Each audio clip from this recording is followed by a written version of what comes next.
میرے نبی نے یہ تک بتا دیا، حضور فرماتے ہیں جب تم بیت الخلا میں بیٹھو تو الٹے پیر پہ زور دے کر اپنا وزن ڈال کر کے بیٹھا کرو، اس سے تمہیں اجابت کے اندر آسانی ہوگی۔ بتائیے ہے کسی کی تعلیمات یہ؟ پھر ہم کیوں سیریل کے محتاج ہیں؟ ہم کیوں فلموں کے محتاج ہیں؟ واللہ کبھی ہم محتاج نہیں ہو سکتے۔ میرے آقا صلی اللہ علیہ وسلم کے پیارے دیوانوں، تو عرض یہ کرنے چلا تھا کہ آج تو سیریلوں کے انداز میں رشتے بھی ڈھونڈے جاتے ہیں اور رشتے طے کیے جاتے ہیں۔ خبردار خبردار، یہ سیریل تمہیں تباہ کرنے کے لیے بنے ہیں، تمہیں آباد کرنے کے لیے نہیں بلکہ تمہیں برباد کرنے کے لیے بنے ہیں میرے آقا صلی اللہ علیہ وسلم کے پیارے دیوانوں۔ اس لیے سنت کے مطابق رشتے ڈھونڈو، سنت کے مطابق رشتے تلاش کرو، سیریل کے مطابق رشتے تلاش مت کرو۔ بلکہ اب تو وہ نوجوان لڑکے اور لڑکیاں گویا کے گھر والوں پہ احسان کرتے ہیں جو اپنے ماں باپ کو کہتے ہیں کہ تم ڈھونڈو ہم پسند کر لیں گے۔ اب تو حال یہ ہے 17-18 سال کے لڑکے آ کر کے کہتے ہیں آپ کو پریشان ہونے کی ضرورت نہیں ہے، ابو جی آپ کو پریشان ہونے کی ضرورت نہیں ہے، امی جان آپ کو پریشان ہونے کی ضرورت نہیں ہے، آپ ڈھونڈتے پھرتے پریشان ہوتے، ہم نے آپ کا کام ہلکا کر دیا، ہم خود پسند کر چکے ہیں۔ اب آپ کو پسند ہو یا نہ ہو، فیصلہ تو ہم کر چکے کہ شادی تو وہیں ہوگی جہاں ہم چاہتے ہیں۔ لیکن میں اپنے نوجوانوں سے کہتا ہوں، میری قوم کے جوانوں یاد رکھنا، آپ تجربات میں اتنے پکے نہیں ہیں جتنے آپ کی امی اور ابا پکے ہیں، جتنے آپ کے دادی دادا پکے ہیں۔ اس لیے جن لوگوں نے بڑوں کے مشورے سے اپنی زندگی کا ساتھی ڈھونڈا وہ ہمیشہ خوش رہتے ہیں، اور جن لوگوں نے اپنی مرضی کے مطابق ساتھی ڈھونڈا وہ ہمیشہ پریشان رہتے ہیں۔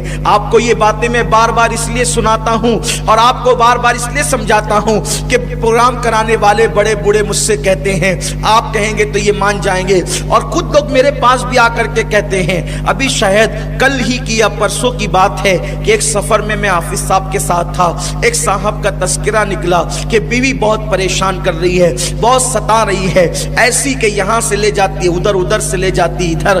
میں نے کہا کہ آخر ٹینشن کیا ہے؟ تو حافظ صاحب نے کہا حضرت اصل میں پسند کی شادی ہوئی تو پہلے اسے سر پہ چڑھا کے رکھا، شادی سے پہلے سر پہ چڑھا کے رکھا، تب شادی کے بعد وہ سر سے اترنے والی کیسی ہے؟ کیفیت یہ ہے۔ تو یاد رکھنا یہ ہنسنے کی بات نہیں ہے، یہ تلخ تجربات ہے لوگوں کے۔ خود تجربہ کرنے کی بجائے لوگوں کے تجربے سے فائدہ اٹھاؤ۔ اگر تم نے لوگوں کے تجربے سے اپنے آپ کو آگاہ نہیں کیا تو تم لوگوں سے اگر عبرت حاصل نہیں کرتے تو تم لوگوں کے لیے عبرت بن جاؤ گے۔ تو یاد رکھنا یہ پسند کی شادیاں ایسی تباہی کی مچائی ہوئی ہے۔ جب بات کیا ہوتی ہے اس کو بہلانے پھسلانے کے لیے خوب للو پپو کرتے ہیں، ایسا جی ویسا جی، یہ جی وہ جی، آپ کے لیے ایسا ویسا، تارے توڑ کے لائیں گے، چاند بچھا دیں گے، یہ کر دیں گے، نئی دنیا بسا دیں گے، یہ کر دیں گے، وہ کر دیں گے، خوب باتیں ہوتی ہے۔ اب جب وہ سر پہ چڑھ گئی یا وہ سر پہ چڑھ گیا تو اب شادی اگر ہو بھی گئی تو نبھا بڑا مشکل ہوتا ہے۔ اس لیے کہ قرآن کہتا ہے الرجال قوامون علی النساء، کہ مرد عورتوں پہ حاکم ہے۔ جب اس کو پہلے سے جی جی حضوری کی عادت پڑ گئی تو پھر وہ اب شادی کے بعد آپ کی سننے والی کب ہے؟ میرے آقا صلی اللہ علیہ وسلم کے پیارے دیوانوں یہ بات بھی یاد رکھیں، اللہ کے رسول صلی اللہ علیہ وسلم فرماتے ہیں بیوی کے ساتھ اس نے سلوک کرو، لیکن جو اپنی بیوی کا غلام بن جائے اللہ اس کے رسول نے اس پہ لعنت فرمائی ہے۔ جورو کا غلام بننا بھی جائز نہیں ہے اور بیوی پہ ظلم کرنا بھی جائز نہیں ہے۔ اسلام مذہب اعتدال ہے۔ تو ڈھونڈنے میں جو آپ کی چوائس ہے اس میں آپ تھوڑا سا نیچے آئیں، زمینی حقائق کی طرف آئیں، اپنی زندگی کی طرف آئیں، زندگی کے لیے کون مفید ہو سکتا ہے اس کی طرف آئیں، زندگی کے لیے کون مضر ہو سکتا ہے اس سے بچنے کی کوشش کریں۔ صرف سفید رنگ یہ کیا ہے؟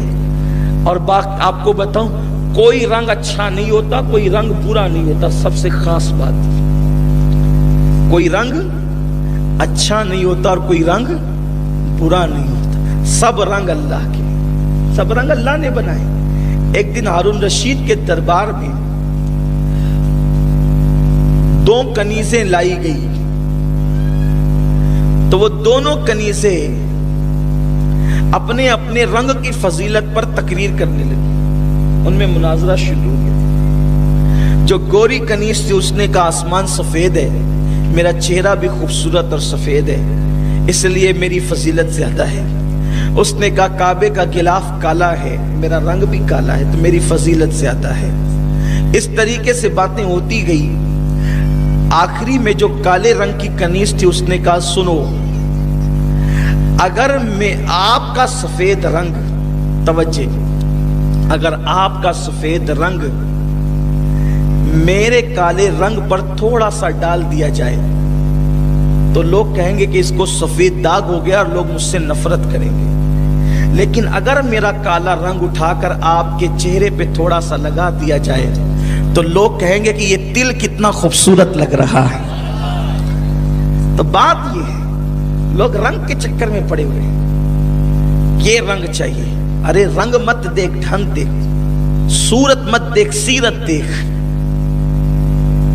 آپ نے نہیں سنا حضرت رابعہ بصری، قد چھوٹا ہے، رنگ سانولا ہے، لیکن کردار کیا ہے کہ حج کے لیے جاتی ہے تو کعبہ استقبال کے لیے آتا ہے، کعبہ استقبال کے لیے آتا ہے، اور پھر وہ کعبے سے مخاطب ہو کے کہتے اے کعبہ تو کیوں آ گیا؟ میں تجھے دیکھنے نہیں بلکہ میں تو تیرے رب کا دیدار کرنے آئی۔ شان ہے، چھوٹے قد کی ہے، رنگ سانولا ہے۔ حضرت بایزید بستامی ہر قدم پہ 2 رکعت نفل ادا کرنے کے لیے جاتے ہیں کعبۃ اللہ شریف۔ دیکھا تو حقیقت کعبہ غائب تھی، ایک ہے کعبہ اور ایک ہے کعبے کی حقیقت، ایک ہے انسان اور ایک ہے انسان کی حقیقت۔ انسان کو سب دیکھتے ہیں، حقیقت انسان کو کوئی نہیں دیکھتا۔ حقیقت انسان کیا ہے؟ حقیقت انسان کیا ہے؟ کبھی آپ نے دیکھا یہی انسان ہے جس کو آپ نے کرسی پہ بٹھا رکھا ہے، بول رہا ہے، ایک وقت آئے گا کہ